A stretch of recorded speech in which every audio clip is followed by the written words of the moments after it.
دھرمندر اور ہیما مالنی نے شادی سے قبل اسلام قبول کر لیا تھا۔ اس میں کتنی حقیقت ہے، آج ہم آپ کو اس ویڈیو میں بتائیں گے۔ دھرمندر اور ہیما مالنی کے بارے میں کہا جاتا ہے کہ انہوں نے شادی سے قبل خفیہ طور پر اسلام قبول کر لیا تھا۔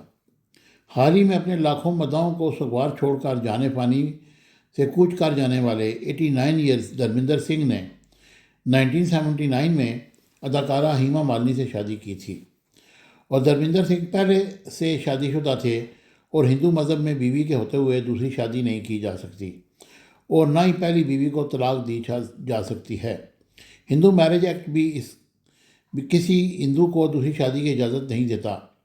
کہا جاتا ہے کہ اس لیے دھرمندر نے اسلام قبول کیا اور ہیما مالنی نے مسلمان دھرمندر سے شادی کے لیے اسلام قبول کر لیا، اور اسلام قبول کرنے کے بعد دھرمندر سنگھ نے اپنا نام دلاور خان اور ہیما مالنی نے عائشہ ہی رکھ کر نکاح کیا تھا۔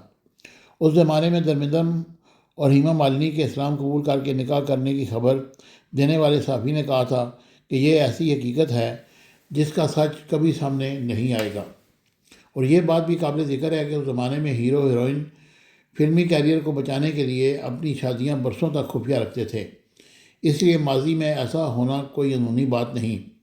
فلمی دنیا میں شادیاں اور مذہب کی تبدیلی کو خفیہ رکھنا معمول کی بات ہے۔ جب اسلام قبول کرنے کے دعوے کا ثبوت حاصل کرنے کی کوشش کی گئی تو اس کا کوئی قانونی یا سرکاری دستاویزات نہیں مل سکی۔ جوڑے کی مذہب کی تبدیلی کا سرٹیفکیٹ تھا، نہ شادی کے دستاویز میں ان کے مسلمانوں نام تھے، اور نہ ہی عدالت نے اس میں کسی قسم کا کوئی جمع شدہ کوئی ثبوت سامنے آیا۔ لوک سبھا کے 2004 کے انتخابات کے دوران بھی یہ تنازع ابھر کر سامنے آیا تھا، جب دھرمندر کے اثاثوں کے گوشوارے میں ہیما مالنی کا تذکرہ تک نہیں تھا، جس پر ہیما مالنی نے کہا تھا کہ یہ کسی کا بھی نجی معاملہ ہے جس پر کسی قسم کی بات نہیں کی جا سکتی۔ اپنی مذہبی شناخت کے حوالے سے انہوں نے کہا تھا کہ اس بات میں ذرا برابر بھی صداقت نہیں۔